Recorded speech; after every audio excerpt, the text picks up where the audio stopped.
The Capitol Hill sequence has quite a few instances of restraint. When Lois wants to share information about Lex's involvement, Perry restrains her due to potential legal ramifications. Superman comes down from the sky, exercising self-restraint, depowering himself, meeting humanity on their terms. He is shown walking. He uses his hands to open a meager doorway. He doesn't speak a single word. He listens. His mannerism overall, therefore, is a show of self-control, composure, and temperance, such as we have seen throughout Man of Steel. After the explosion, Lois is shown behind bars, and the guards don't let her pass the barrier. Superman pulls a chain connected to a boat as they discuss moral constraints.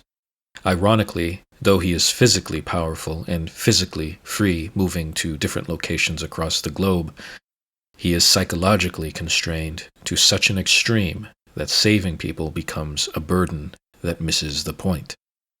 Instead of being a symbol of hope that we can help each other and save each other and stand for each other, here we see a bit of a sense of complacency in humanity.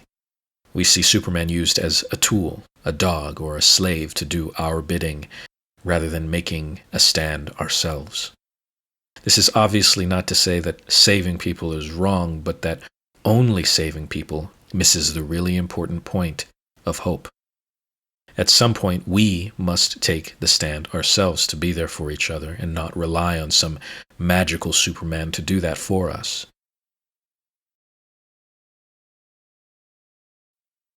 On Zod's ship, we see the atmosphere itself being a restraining force on Superman. He is ultimately unable to move as he descends. Again, in the dream or nightmare, he is pulled down in a sea of skulls, feeling unable to move until he wakes up and is further constrained by the handcuffs. In BVS, we see Bruce, who is bound to the power associated with his Batman identity. We see again the chain motif. Here we see the chain is composed of octagonal loops encircling the Batman suit. We see that his higher self exercises self-restraint and ascends, the spirit of Robin pointing the way toward the higher path.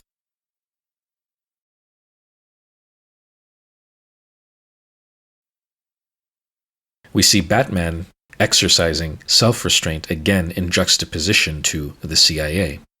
Note that in both cases, drones are used. However, the CIA, in an unrestrained, fiery fashion, is willing to decimate the area, innocent and guilty alike, whereas Batman uses drone mode only to drop himself off, going by foot, using the power of the below to ascend. Another good example of self-restraint is Barry and Victor digging up Clark's body.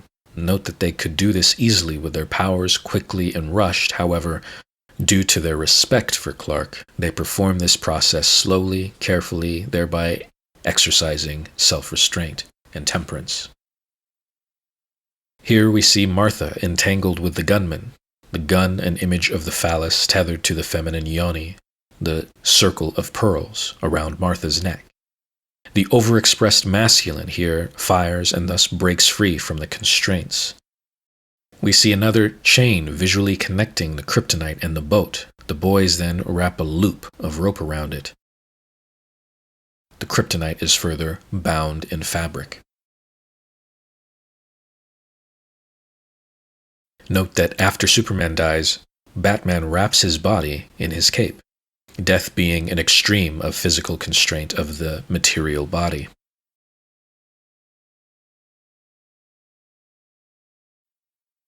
The world engine itself in Man of Steel pulls Superman down from the sky. We note the similar manner in which the jets are pulled down in Metropolis on the opposite side of the Earth, the jets being restrained by gravity. Here is Zod being restrained in Kryptonian cuffs and a sort of noose-like loop around the neck. As discussed in an earlier video, one can think of them as being entombed in a womb, so the womb or tomb can also be thought of as an instance of restraint. Conversely, it can be thought of as a place to regain energy. Here we have Zod's armor when he fights Superman. The armor, by contrast, we see constrained him only after he shed it. Like a cocoon or womb, he is free and able to fly. The AI that Clark first meets when entering the scout ship grabs hold of him to prevent him from pushing in the key. He then later restrains the AI from attacking Lois. During the tornado scene, we have a number of examples of restraint or constraint. We have John constrained by the car mass weighing him down from being able to move. His broken leg prevents him from being able to run.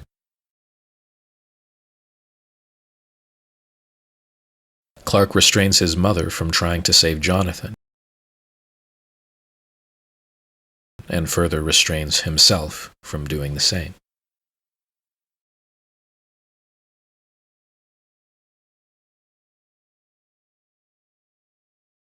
Much like John Kent, Jenny is held down by the building debris. She is trapped or constrained under the rubble. Also, Wallace is constrained underneath the building debris, preventing him from moving.